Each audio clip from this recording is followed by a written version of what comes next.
Hello dears, മാംഗല്യം തന്തുനാന സീരിയലിൻ്റെ review വീഡിയോയിലോട്ട് എല്ലാവർക്കും സ്വാഗതം. അങ്ങനെ നമ്മുടെ നിധിയും ഗൗതമും കുടുംബ വീട്ടിലെത്തിയില്ലേ. അവിടെ എത്തിക്കഴിഞ്ഞ് കാണുന്നത് നമ്മുടെ ഗൗതമിന് ആ ഒരു അന്തരീക്ഷവും കാഴ്ചപ്പാടും ചുറ്റുപാടും എല്ലാം നല്ല ഇഷ്ടമാവാണ് കേട്ടോ. അങ്ങനെ ഇഷ്ടമായി കഴിഞ്ഞ് നിധിയുടെ അടുത്ത് പറയുന്നുണ്ട്, താൻ പറഞ്ഞതുപോലെ ഈ ഒരു സ്ഥലം എന്തൊരു ഭംഗിയാടോ, നിനക്ക് ഇവിടെ എത്ര ദിവസം വന്ന് ഇങ്ങനെ താമസിക്കാമല്ലോ, എത്ര ദിവസം വേണേലും. നീയൊക്കെ ഒരു ഭാഗ്യം ചെയ്ത കുട്ടി തന്നെയാണ്. എനിക്കൊന്നും ഇങ്ങനൊരു ചുറ്റുപാടും അന്തരീക്ഷവും ഒന്നും ഉണ്ടായിട്ടില്ല എന്ന് പറഞ്ഞ് നിധിയുടെ കാര്യത്തിൽ ഗൗതം ഒന്നുകൂടെ ആശങ്കപ്പെടുകയാണ്. ആശങ്കയല്ല, സന്തോഷത്തിൻ്റെ നിമിഷങ്ങൾ എന്ന് പറയാലോ. അങ്ങനെ പറയുന്നുണ്ട് നിധി, ഈ വീട്ടിൽ വന്നതിന് ശേഷം, ഈ തറവാട്ടിലെ വീട്ടിൽ വന്നതിന് ശേഷം നമ്മുടെ ആദ്യത്തെ രാത്രിയാണേലും ഇന്ന് അത് നമുക്കൊന്ന് ആഘോഷിക്കണ്ടേ. ഞാൻ ആ ഒരു മൂഡിലാണിപ്പോൾ ഉള്ളത്. ഇങ്ങനെല്ലാം ഗൗതം വിശേഷിപ്പിച്ച് നിധിയെ വാരി പുണരാൻ പോകുന്ന ആ ഒരു സമയത്താണ് ഡോറിൽ നല്ലതുപോലെ കൊട്ട് കേൾക്കുന്നത്. നല്ല സൗണ്ടിൽ തന്നെയാണ് ഇങ്ങനെ കൊട്ടിക്കൊണ്ടിരിക്കുന്നത് കേട്ടോ. ഇത് കേൾക്കുന്ന ഗൗതമിന് ദേഷ്യം വരികയാണ്. നമ്മളെ സ്നേഹിക്കാനോ ഒന്ന് വാരി പുണരാനും സമ്മതിക്കാത്ത ആരാണ് ഈ വീട്ടിലുള്ളത് എന്ന് പറഞ്ഞ് ദേഷ്യത്തോടെ പോയിട്ട് ആ കതക് തുറന്നങ്ങോട്ട് നോക്കുമ്പോൾ അവിടെ വന്ന് നിൽക്കുന്നത് ആരായിരിക്കും? വസുന്ധര. എന്താണ് അമ്മേ, എന്താണ് ഇവിടെ വന്ന് നിൽക്കുന്നത്? പോയി കിടന്ന് ഉറങ്ങിക്കൂടെ അമ്മയ്ക്ക്? ഈ രാത്രിയിലും കൂടെ എന്നെ പഴിയെടുക്കാൻ വരികയാണോ എന്ന് പറഞ്ഞ് ഗൗതം വസുന്ധരയുടെ അടുത്ത് ചാടിക്കളിക്കാണ്. അപ്പോൾ ഗൗതമിൻ്റെ ആ നോട്ടവും വെപ്രാളും എല്ലാം കൂടെ കണ്ടിട്ട്, മോനെ നിന്നെയും കൊതുക് കടിക്കുന്നുണ്ടോ? വാ എന്നാൽ നമുക്ക് പോവാം, എന്നെയും കൊതുക് കടിച്ചിട്ട് എനിക്ക് ഉറങ്ങാൻ പറ്റുന്നില്ലടാ, വാ നമുക്ക് പോവാം എന്ന് പറയണം. അമ്മ ഇന്ന് പോയി കിടന്നേ, രാത്രിയിൽ തമാശ പറയാൻ വന്നിരിക്കുന്നു. ഈ ഒരു അന്തരീക്ഷവും കാഴ്ചപ്പാടും ഞാൻ ആസ്വദിച്ചുകൊണ്ടിരിക്കുകയാണ്. ഞാൻ ഇവിടെ നിന്ന് എങ്ങോട്ടും വരില്ല, അമ്മ പോയി കിടന്ന് ഉറങ്ങിക്കോ എന്ന് പറഞ്ഞ് വാതിൽ അമ്മയുടെ മുമ്പിൽ കൊട്ടിയടക്കുകയാണ്. എന്നിട്ട് വസുന്ധര പോയി കിടന്നുറങ്ങുന്നുണ്ട് കേട്ടോ. ഇവനാണെങ്കിൽ പറഞ്ഞാലും കേൾക്കുന്നില്ല, ഇവിടെയാണെങ്കിൽ കിടന്നിട്ട് എനിക്ക് ഉറക്കവും വരുന്നില്ല എന്നെല്ലാം പറഞ്ഞ് ദേഷ്യപ്പെട്ട് വസുന്ധര പോയി കിടക്കുകയാണ്. പക്ഷെ വസുന്ധര പോയി കിടന്നതും അങ്ങനെ കിടന്നുറങ്ങി പിറ്റേ ദിവസമാണ് എണീക്കുന്നത് കേട്ടോ. വസുന്ധരയ്ക്കും ആ ഒരു വീടും അന്തരീക്ഷവും എല്ലാം ഇഷ്ടപ്പെടുന്നുണ്ട്. എന്നിട്ട് വസുന്ധര പറയുമ്പോൾ ഗൗതം പറഞ്ഞ് എത്ര നല്ലതാണ് ഇവിടെ, എന്തൊരു അന്തരീക്ഷം, സൂപ്പറായിട്ടുണ്ട് ക്ലൈമറ്റ്, കിടന്നുറങ്ങാൻ പറ്റിയ അന്തരീക്ഷം അല്ലേ. ഓഫീസിലെ ചിന്തകളില്ല, ടെൻഷനില്ല, ബാധ്യതയില്ല, ഒന്നുമില്ല, ഫുൾ കൂൾ മൈൻഡ്. ഗൗതം പറഞ്ഞത് വളരെ ശരിയാണ് എന്ന് പറഞ്ഞ് വസുന്ധരയും അതിനോട് അംഗീകരിക്കുന്നുണ്ട്.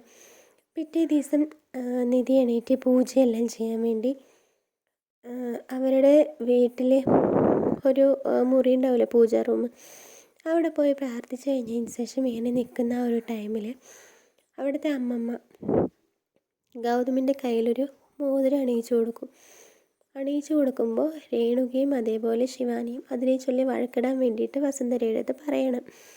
അപ്പോൾ വസുന്ധര, ഓ ആദ്യമായിട്ടൊരു പേരക്കുട്ടി വീട്ടിൽ വന്ന് കയറിയിട്ട് ഒരു പവൻ്റെ മോതിരമാണോ നിങ്ങൾ ഇട്ട് കൊടുക്കുന്നത് എന്ന് പറഞ്ഞ് പുച്ഛിക്കുകയാണ്. അപ്പോൾ ഇതൊരു പവനുണ്ടല്ലോ, എന്താണിപ്പോൾ ഇതിൽ കുറച്ചിൽ കാണാനുള്ളത്? ചന്ദ്രി, നീ പറയണ്ടേ ഇവർ ഇത്രയും വലിയ ആൾക്കാരാണെന്നുള്ളത്? നീ എൻ്റെ പറഞ്ഞിട്ടില്ലല്ലോ, എന്തുകൊണ്ടാണ് നീ എൻ്റെ പറഞ്ഞില്ല? അത് നിൻ്റെ മേൽ വന്ന തെറ്റല്ലേ എന്നെല്ലാം അമ്മ ചന്ദ്രിക്ക് വഴക്ക് പറയണം. പക്ഷെ നമ്മുടെ ഗൗതം പറയുന്നുണ്ട്, അമ്മമ്മ അതൊന്നും കുഴപ്പമില്ല, എനിക്ക് സന്തോഷമേ ഉള്ളൂ പറയണം. അപ്പോഴേക്കും അശോകൻ പറയും, അമ്മ ഞാനിപ്പോൾ വരാം, ഒരു 5 മിനിറ്റ് എന്ന് പറഞ്ഞ് അശോകൻ പുറത്തോട്ട് പോവാണ്.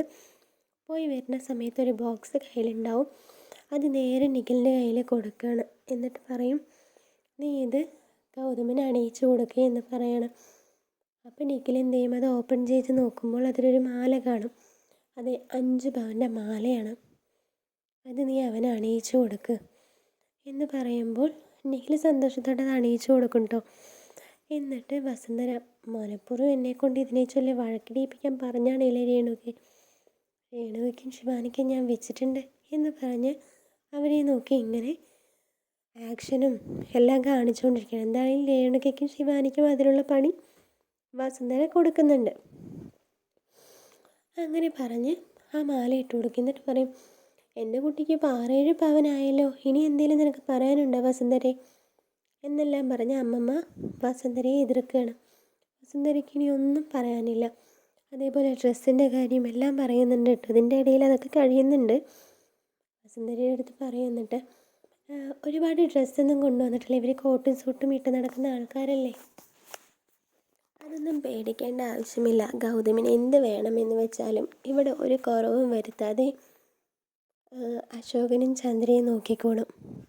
ഗൗതമിന് ഒരു കുറവും ഇവിടെ ഉണ്ടാവില്ല പോകുന്നത് വരെ എന്ന് പറഞ്ഞ് അമ്മമ്മ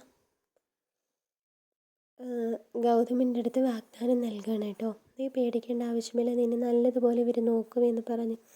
അമ്മമ്മ പക്ഷെ ചീത്ത പറയുന്നത് ചന്ദ്രനെയാണ് കേട്ടോ. ചന്ദ്രയെ നീ ഒരു വാക്ക് പറയണ്ടേ, അങ്ങനെയല്ല ഇങ്ങനെയല്ലേ എന്നൊക്കെ പറഞ്ഞിട്ട് വഴക്ക് പറഞ്ഞത് ചന്ദ്രയാണ്. പക്ഷെ നമ്മുടെ ഗൗതമിന് ആ ഒരു ചുറ്റുപാടും അവരുടെ വീടും നല്ല ഇഷ്ടാവുന്നുണ്ട്. ഗൗതം എന്നിട്ട് പറയും, ഇത്രയും നല്ലൊരു അന്തരീക്ഷത്തിലിരിക്കാനാണ് നിധി നീ എന്നെ കൊണ്ടുവന്നത്. ഞാൻ ഒരുപാട് ലക്കിയാണ് നിന്നെ കിട്ടിയതിലും ഈ ഒരു വീട്ടിലേക്ക് എന്നെ കൊണ്ടുവന്നതിലും എല്ലാം. നീ പറഞ്ഞതുപോലെ എത്ര ജോഡി ഡ്രസ്സ് എടുത്താലും മതിയാവില്ല. 3 ദിവസത്തിനെന്ന് പറഞ്ഞ് വന്ന നമ്മൾ ഒരാഴ്ചയല്ല അതിൻ്റെ കൂടുതലും 2 ആഴ്ച ഇരുന്നിട്ട് വേണമെങ്കിലും നമുക്കിവിടുന്ന് പോവാം. എന്താണെന്ന് വെച്ചാൽ അത്രയും നല്ല സുന്ദരമായൊരു